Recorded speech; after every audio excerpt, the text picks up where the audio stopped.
Accounting equation जो हमने बात की थी, अब उसमें एसेट, लायबिलिटी और कैपिटल इनका जिक्र किया जाएगा।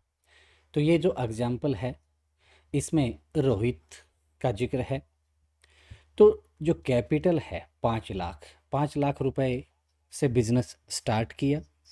5 लाख की जो लायबिलिटी है वो हो गई। कैश 5 लाख का आया, इसलिए एसेट 5 लाख की है।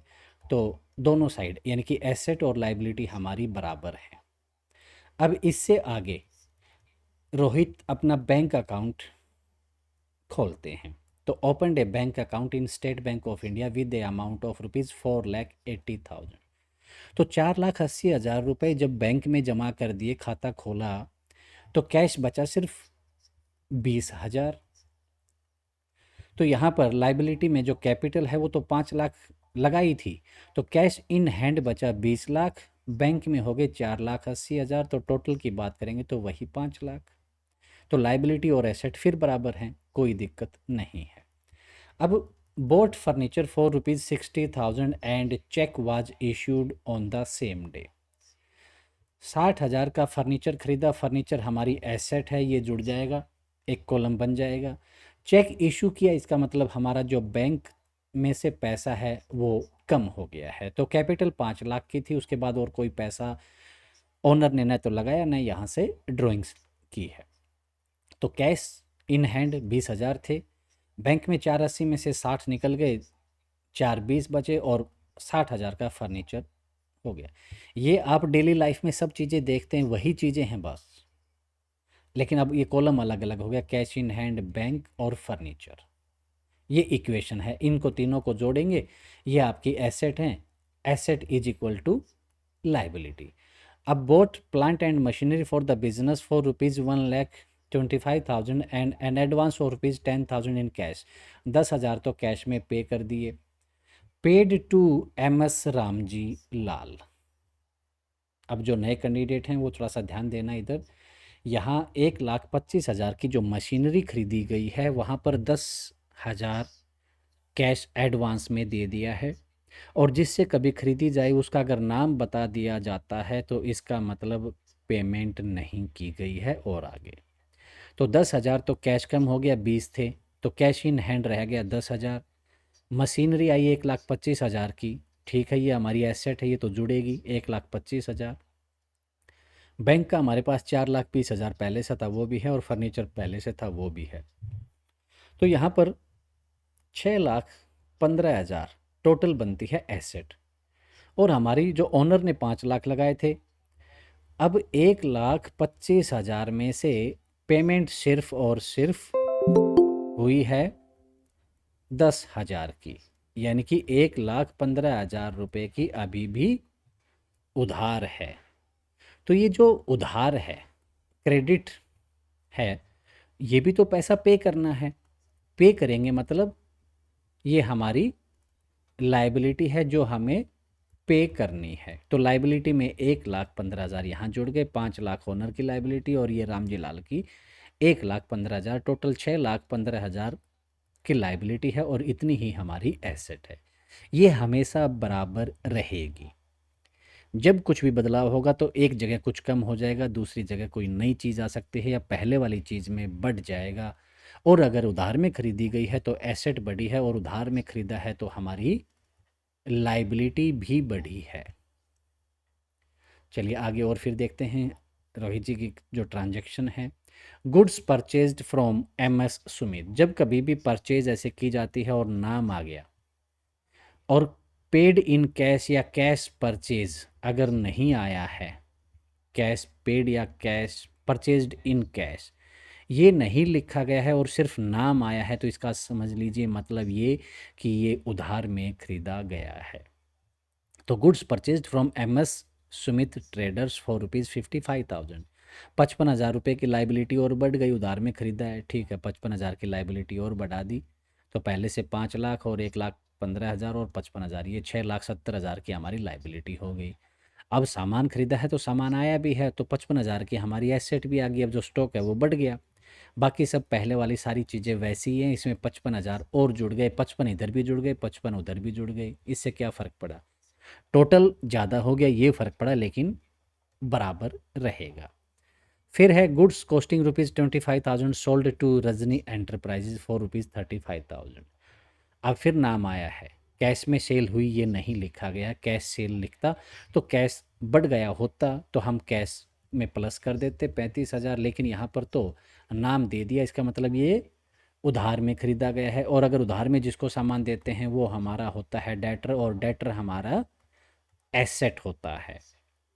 तो 25,000 का सामान जो स्टॉक था वो भी कम हो गया जब हमने बेचा है। गुड्स कॉस्टिंग ₹25,000 कि सामान तो था 25,000 का और बेच दिया गया अब 35,000 में, यानी कि यहाँ पर प्रॉफिट कितना हो गया 10,000 का। तो 10,000 तो हो गया प्रॉफिट, 25,000 का स्टॉक कम हो गया क्योंकि जिस रेट पर खरीदा था उसी रेट से कम कर दिया।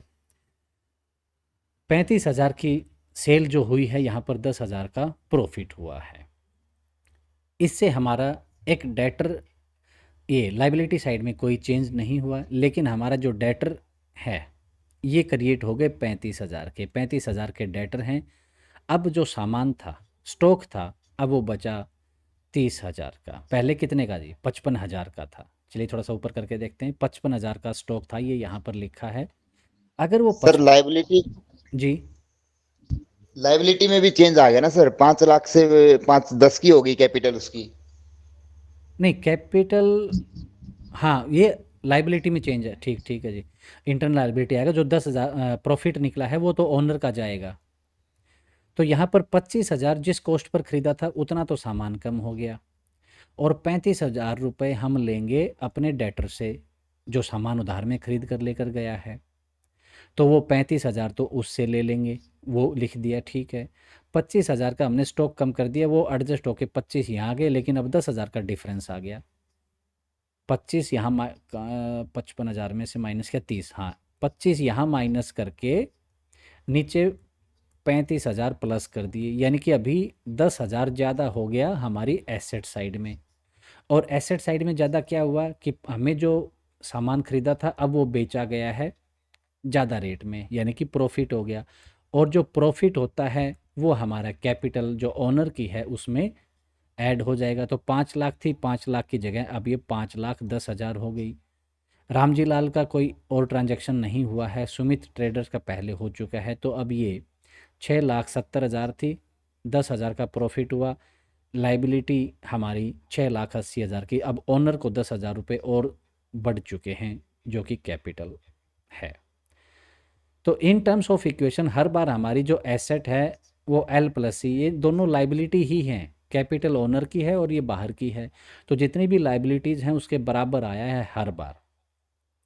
कैश है, कैश में फर्नीचर खरीदा 10,000 का, तो कैश में से 10,000 माइनस हो जाएंगे, फर्नीचर में 10,000 प्लस हो जाएंगे।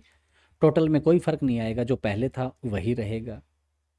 फर्नीचर बेच दिया 20,000 का, कैश बढ़ जाएगा 20,000, तो फर्नीचर 20 का माइनस हो गया है, कैश बढ़ जाएगा। ओवरऑल टोटल में कोई फ़र्क नहीं आएगा। तो अगर जो हमारी एसेट साइड में एक चीज़ कम हो जाए दूसरी ज़्यादा हो जाए तो इस प्रकार कोई असर नहीं पड़ेगा। अगर उधार में सामान खरीदा है, उधार में बेचा है, तो उस वक्त हमारी लाइबिलिटी बढ़ जाती है। कोई बैंक लोन आया है तो लाइबिलिटी बढ़ गई, उधर अब कैश आ गया तो एसेट वहाँ बढ़ गई।